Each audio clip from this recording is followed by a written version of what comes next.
Imagine, tu es dans un manoir avec une quantité infinie de femmes et tu as 24 heures pour coucher avec un maximum d'entre elles. Certains d'entre vous seraient sûrement déjà morts vu qu'ils sont même pas capables de parler à une femme. Mais à ton avis, quel nombre tu serais capable d'atteindre? Moi personnellement, j'aurais sûrement déjà quitté le manoir. Ouais, ça doit être ça. Ouais.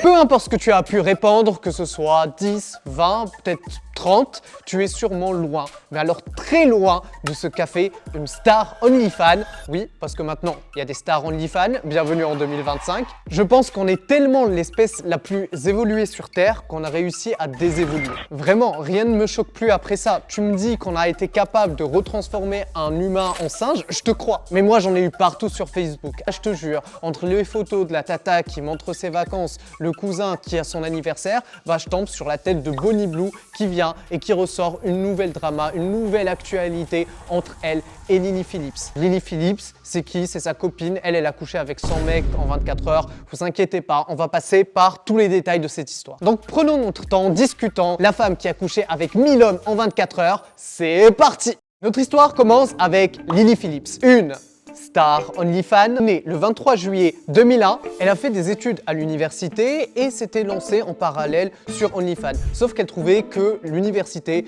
ça lui prenait trop de temps. Et donc dans ce cas-là, elle s'est dit, je vais quitter l'université et je vais me mettre à OnlyFans. C'est pas censé être l'inverse. Normalement, tu quittes une activité parce qu'elle te prend trop de temps sur tes études. Mais en octobre, elle a eu une idée incroyable. Elle a dit qu'elle allait organiser le plus grand gangbang possible.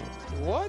Me demande pas c'est quoi un gangbang, moi-même je sais pas, j'imagine que c'est se faire soulever par plusieurs gars en même temps, donc du coup ne cherche pas ça sur Google. Mais j'arrête pas n'empêche d'imaginer comment c'était avec les parents. Eh bah pas de soucis, on va y venir. Elle a réuni au total 101 hommes, tous dépistés, tout ça pour tourner une vidéo et la publier sur OnlyFans. Tu sais, quand tu entends cette histoire pour la première fois et tu en commences à en parler à tes amis, il y a beaucoup de préjugés qui sont directement faits. On dirait que la personne est déshumanisée, qu'on voit une personne qui est animée par l'argent, une personne qu'on n'a pas envie de rencontrer, qu'on n'a pas envie de voir. Sauf qu'en regardant le reportage, je me suis rendu compte que cette fille, c'est monsieur, madame, tout le monde. En effet, car la première partie du reportage que j'ai vu, on se concentre vraiment sur qui est Lily Phillips. C'est-à-dire que le reporter va commencer à lui poser des questions, à la suivre dans sa vie quotidienne. En fait, on ne va pas encore rentrer dans le sujet dès son mec. Et au fait, tu vois à quel point la fille est au final authentique, sincère et j'ai envie de dire sympathique. En fait, dans sa personnalité, j'ai retrouvé des traits de personnalité d'amis à moi, de personnes que j'ai connues dans mon université, dans mon lycée. Et je me dis que cette fille-là, ça aurait pu être une personne que je connais, mais pour laquelle je n'étais pas au courant de ce type d'activité. Même physiquement, elle ressemble à une fille banale. Enfin, elle est belle, c'est vrai, mais je veux dire, des filles comme elle, tu en croises partout.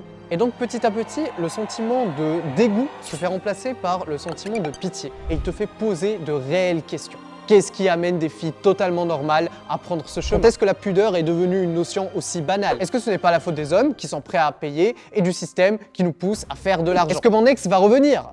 Attends, je devais pas poser la dernière question. Le monteur, tu l'enlèveras au montage? D'ailleurs, tiens, c'est important ça, j'ai des monteurs à payer, donc s'il te plaît, si tu veux soutenir ma chaîne, mets un petit like, un abonnement ou un commentaire, ça m'aidera beaucoup. Donc revenons au principal. Lors du reportage, on voyait que la fille était vraiment épanouie dans ce qu'elle faisait, que ses parents, sa famille étaient au courant, qu'ils l'avaient pas dénigré, et au final, même si malgré ça, malgré le fait qu'elle était contente, elle avait quand même cette impression que ce qu'elle faisait n'était pas quelque chose de valeureux. Sauf que moi, je vois ces actrices OnlyFans, je vois ça comme les commerciaux qui essaient de te vendre quelque chose au téléphone. Parce que j'en ai connu des personnes qui venaient et qui se sentaient mal parce qu'ils se disaient on appelle, on essaye de manipuler, d'influencer, et ces filles-là, elles font un petit peu la même chose. En manipulant les hommes faibles, grâce à des photos aguicheuses, en faisant de buzz, par exemple en couchant avec son mec en un seul jour, elles profitent des pulsions de ces hommes pour pouvoir les attirer dans tout ce qui est le plus néfaste pour eux. Je vous l'apprends pas, mais ce type de contenu a des effets très néfastes sur le cerveau. Il influence le comportement des hommes envers les femmes, il cause des soucis dans le couple parce qu'il y en a qui vont y chercher de la tentation en dehors de leur couple. C'est fou la quantité de personnes mariées avec de multiples enfants qui consomment ce genre de contenu. Mais au fait, il y a une certaine différence. C'est-à-dire le commercial qui va vendre l'assurance à la mamie, il est en contact directement avec elle. Et donc du coup, il arrive à se rendre compte des massacres qu'il fait et aussi il arrive à plus sentir ce sentiment de culpabilité. Avec OnlyFans, on est vraiment sur une machine à faire de l'argent où tu es très loin de ton client. Certes, vous chattez entre vous, mais ce chat, il est effectué dans un autre contexte. Mais en plus de ça, tu ne vois pas les impacts négatifs que ça génère. Sérieusement, je suis convaincu que ce type de contenu est néfaste, pas seulement aux hommes, mais aussi aux femmes. En regardant le reportage, on se rend compte que l'objectif de Philips, ça n'a jamais été de faire un truc avec 100 gars parce qu'elle a toujours rêvé de le faire avec 100 gars. Non, c'est impossible qu'une femme ait du plaisir en couchant avec 100 gars en un jour. L'objectif, c'était juste de chercher comment faire plus d'argent avec son travail. Elle a trouvé un moyen, elle s'est dit, je dois faire le buzz. Et comment je peux faire le buzz? Et bien du coup, elle a trouvé une super idée. Cependant, c'était pas assez. Il fallait chercher à briser le record mondial. C'est pour ça qu'elle a voulu tenter les 1000 mecs en un seul jour. C'est là où Bonnie Blue est passée à l'action. Bonnie Blue, qui est une amie à elle et qui est du coup aussi star OnlyFans, voulait elle aussi faire son buzz et donc du coup, elle a d'une certaine manière, volé la vedette de Lily Phillips. Et là, on a commencé à avoir des dramas. On a eu beaucoup de clips sur ce qui s'est passé. Il y a même un gars qui était sur la queue des 1000 mecs qui s'est fait choper par sa mère. Et il y a une vidéo qui tourne sur Internet. Je vous jure, elle est incroyable. C'est vraiment incroyable. Vous, comment vous réagirez si vous trouvez votre fils dans la queue pour faire ça? Et au fait, quand toi, de base, tu es conservateur, tu te dis non, je suis une sainte nitouche, je ne fais rien avant le mariage. Bah, quand tu vois ce reportage et que tu vois quelle est la notion de la pudeur des autres, pose vraiment de sérieuses questions. Le gars était déjà un client à elle et il fantasmait tellement sur elle qu'il s'est dit oui, worth it, je vais payer un billet de 150 € pour rentrer dans une fille pendant 1 minute. C'est tout simplement la preuve qu'on n'en a pas fini avec ces histoires de OnlyFans. On voit qu'il y a déjà des IA sexuelles qui arrivent, des robots qui sont là pour aider les hommes qui sont en misère. Je n'arrive même pas à imaginer comment on peut aller plus loin, mais je suis sûr qu'on va finir par trouver quelque chose. Et j'ai envie de dire, c'est bête, mais celles qui y participent sont en même temps coupables et victimes de ce qu'on vit. Et je dirais la même chose de tous les hommes qui payent dans ces plateformes. Et maintenant, nous allons voir ce que Internet dit de tout ça. Quel monde incroyable dans lequel on vit. 100 hommes en un seul jour, un d'entre eux lui a donné une rose,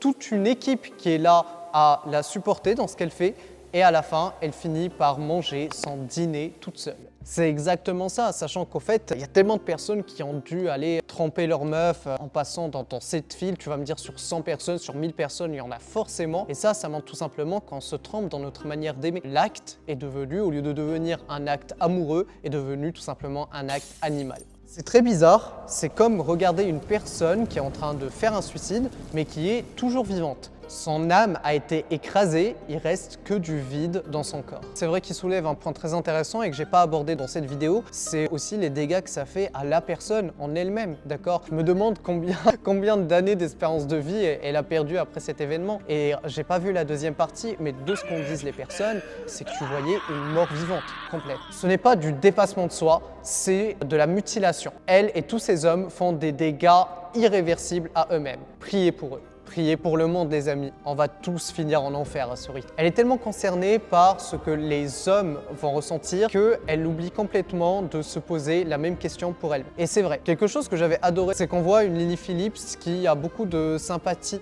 envers les autres, qui pense au fait beaucoup aux autres. Bien qu'elle cherche à avoir de l'argent et à se faire connaître, à buzzer, ce n'est pas une personne qui a semblé fondamentalement méchante, mais bien au contraire. D'une certaine manière, c'est comme si elle savait que ce qu'elle faisait était mal, mais elle était en train de faire le maximum pour pallier au fait que c'est pas bien, quoi, c'est pas bien. Ça devrait être catégorisé comme un documentaire d'horreur. Je n'ai jamais ressenti autant d'instinct protecteur pour un étranger de ma vie. Ma plus grande peur, c'est d'avoir une fille comme elle. Mais mon pire cauchemar, c'est d'avoir un homme comme client. Eh bien écoutez, ce commentaire résume bien ce dont je voulais vous parler à la fin de la vidéo parce que malgré cette histoire, malgré le buzz que ça a fait, je pense que c'est très important de pouvoir communiquer un message. Le message lui fait de se dire non, ce n'est pas des dégénérés. Si jamais vous détestez comment avance la société, vous n'appréciez pas toute cette hypersexualisation de la femme, tout ce qu'on voit dans les magazines, dans les publicités, à quel point on a fait vraiment de la femme un bout de viande. Si vous voulez que ce mouvement s'arrête une bonne fois pour toutes, je pense que plutôt que d'aller passer